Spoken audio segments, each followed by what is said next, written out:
Assalamualaikum warahmatullahi wabarakatuh. Anak-anak sekalian, apa kabarnya hari ini?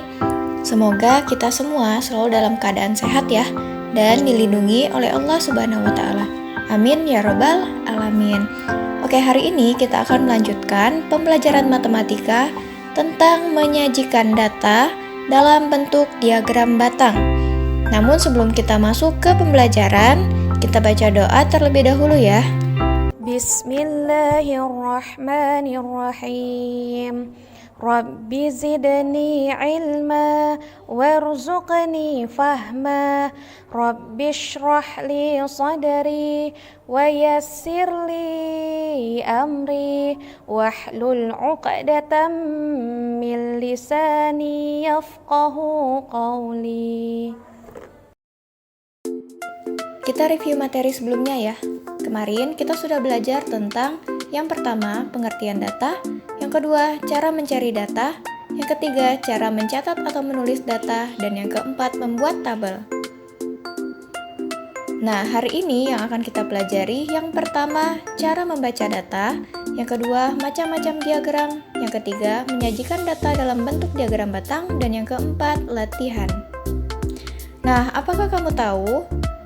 Seorang profesor, awalnya dia harus meneliti tujuannya apa? Untuk mendapatkan data. Setelah dia mendapatkan data, baru ia menulis dan menyajikannya dalam bentuk tabel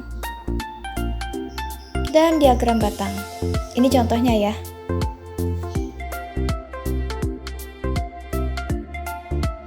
Apa saja jenis diagram? Yang pertama, diagram batang. Dan yang kedua, diagram lingkaran. Dan yang ketiga, diagram garis. Nah, ini salah satu contoh diagram, namanya diagram batang. Nah, kita fokuskan ke diagram batang ya. Diagram batang terdiri dari sumbu tegak, sumbu mendatar, dan batang diagram.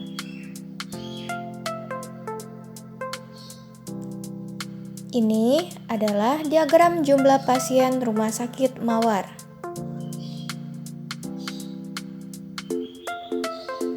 Dan bagaimana cara membacanya? Kita lihat di sumbu mendatar. Ya, di sumbu mendatar ada keterangan mulai dari Senin, Selasa, Rabu, Kamis, sampai Minggu.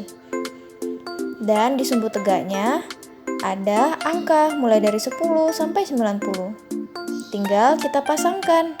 Contoh, di hari Senin ya, kita lihat hari Senin tingginya di angka 20.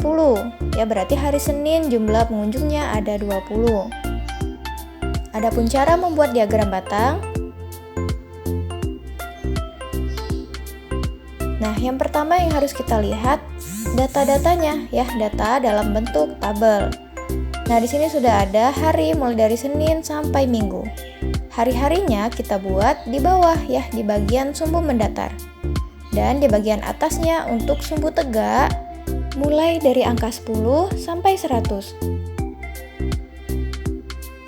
Nah, ini penjelasannya ya. Pertama, kita gambar terlebih dahulu. Yang kedua, kita urutkan mulai dari sumbu mendatar sampai sumbu tegak. Dan yang ketiga, kita bentuk persegi panjang atau balok setinggi bilangan banyaknya pengunjung.